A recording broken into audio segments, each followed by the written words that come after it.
Cinema ఇండస్ట్రీలో బతికినంతకాలం ఆయన ఒక గొప్ప సింహంలా బ్రతికారు.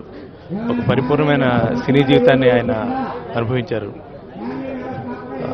వారి మరణం ఇండస్ట్రీకి తీరని లోటు. ఎందుకంటే సినిమా ఇండస్ట్రీలో సినిమా కుటుంబంలో ఒక తండ్రి పోతే ఎంత బాధగా ఉంటుందో ఈవేళ సినిమా కుటుంబం అంతా అనుభవిస్తున్నటువంటి బాధ లాంటిది. వారి ఆత్మకి శాంతి చేకూరాలని మనస్ఫూర్తిగా కోరుకుంటున్నాను.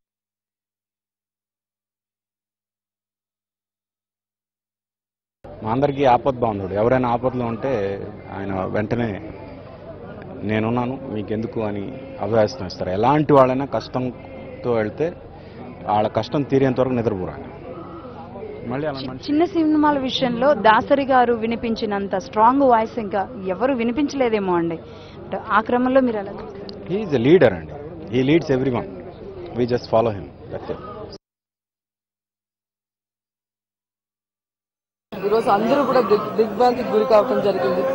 ఎందుకంటే ఇండస్ట్రీలో ఎవరికి ఏ కష్టం వచ్చినా పరిష్కారం కోసం ప్రతి ఒక్కరి మనసులో మెదిలేది దాసరి నారాయణరావు గారి రూపం, ఆయన పేరే. మరి ఈరోజు ఇండస్ట్రీకి ఇది మహా విషాదం, ఇది పెద్ద దిక్కు లేని లోటు. దీన్ని ఎవరు కూడా పూడ్చలేరు. ఆయన గురించి చెప్పాలంటే చాలా ఉంది. ఒక మహావృక్షంలాగా ఆ చెట్టు కింద ఉన్న వాళ్ళకి నీడనిస్తారు, కొమ్మల్లో ఉండే వాళ్ళకి గూడు కట్టుకొని ఇస్తారు. అలాగే ఆయన నమ్ముకొని ఆయన చుట్టూ ఉన్న వాళ్ళకి సహాయమైన ఆక్సిజన్ ఇస్తారు. దాసరి గారి వైఫ్ గాని ఇండస్ట్రీలో ఎంతో మంది పేద కళాకారులకు గాని, అసిస్టెంట్ డైరెక్టర్లకు గాని, కెమెరామ్యాన్లకు గాని అడిగిన వాళ్ళకి లేదనకుండా సహాయం చేసిన గొప్ప దంపతులు. నాకైతే చిన్నప్పటి నుంచి కూడా మరి అంకుల్తో పరిచయం. మా నాన్నకి చాలా సన్నిహితులు కాబట్టి చెన్నైకి వచ్చినప్పుడు కలిసే వాళ్ళం. సో ఆయన డైరెక్టర్ గానే కాకుండా, ప్రొడ్యూసర్ గా కాకుండా, పొలిటీషియన్ గా అన్ని రంగాలలో బహుముఖ ప్రజ్ఞాశాలిగా ఉంటూ అందరికీ మార్గదర్శకంగా ఉన్నారు. గురు శిష్యుల సంబంధం, అన్నదమ్ముల అనుబంధం. ఒక మహానుభావుడు. ఏ గొడవ వచ్చినా ఈ గేట్ ఎత్తుకుంటా వచ్చేవాళ్ళం. ఇప్పుడు ఎక్కడికి వెళ్ళాలో అర్థం కావట్లేదు. ఇన్ని సమస్యలు, సినిమా సమస్యలను పరిష్కరించిన మహానుభావుడు బతికి వచ్చాడు అని ఎంతో ఆనందపడ్డాం. ఎందుకు ఎలా జరిగిందో అర్థం కావట్లేదు.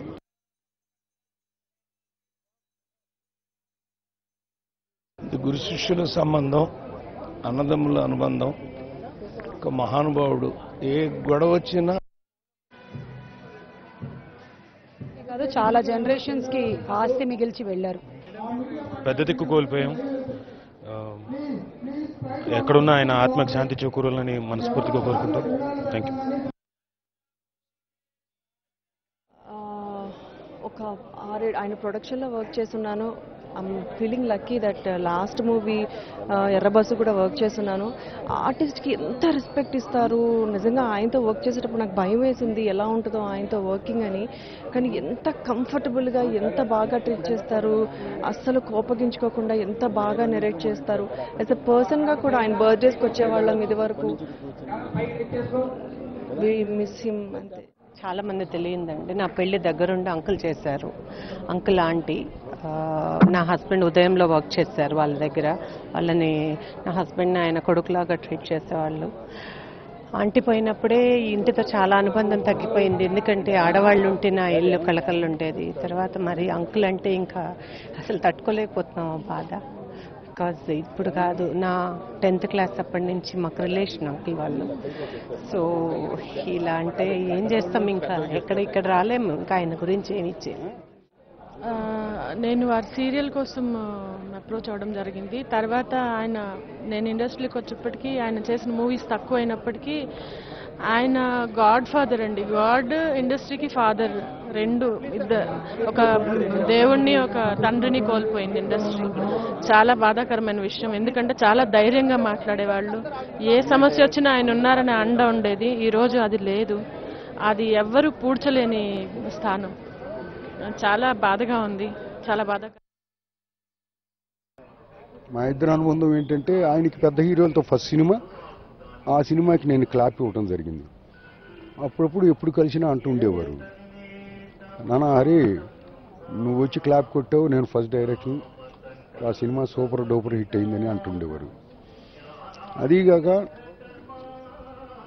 ఎక్కడ కలిసిన ఎన్ని సందర్భాలైనా సరే ఒకటేనండి ఆయన గురించి చెప్పాలంటే, ఆయన మహోన్నతమైన వ్యక్తి. అదో వ్యవస్థ. ఇండస్ట్రీకి తీరని లోటు.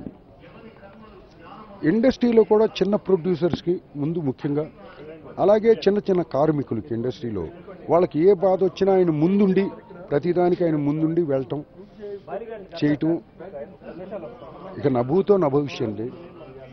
అలాంటి వ్యక్తి ఇక పుట్టడం చాలా కష్టం. పుట్టడు, పుట్టలేడు, పుట్టబోడు కూడా.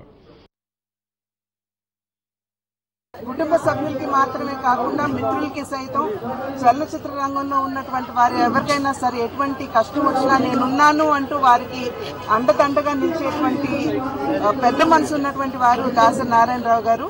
ఇవాళ వారు పరమపదించడం అన్నది తెలుగు చలనచిత్ర రంగానికి, కేవలం వారి కుటుంబానికి మాత్రమే కాకుండా తెలుగు చలనచిత్రానికి ఇది తీరని లోటు. వారి ఆత్మకి శాంతి కలిగించాలని చెప్పి భగవంతుని ప్రార్థిస్తున్నాను. రాజకీయ రంగంలో, సినీ రంగంలో అద్భుతమైనటువంటి వారి యొక్క సమర్థతను శక్తి ప్రదర్శించిన వ్యక్తి, కొత్త వాళ్ళని పరిచయం చేసి గొప్ప వ్యక్తులుగా తీర్చిదిద్దినటువంటి వ్యక్తి ఈరోజు మన మధ్యలో లేకపోవడం తీరని లోటు. ఇది రాష్ట్రానికే కాదు, దేశంలో కూడా ఒక గొప్ప అగ్రగామి దర్శకుడుగా ఉన్నటువంటి వ్యక్తి. మరి అటువంటి మహనీయుడు లేని లోటు చాలా బాధాకరమైన విషయం. వారి కుటుంబానికి ప్రగాఢ సానుభూతి తెలియజేస్తూ ఈ యొక్క అంత్యక్రియల్ని ప్రభుత్వ లాంఛనాలతో ఏర్పాటు చేసి చేస్తాం.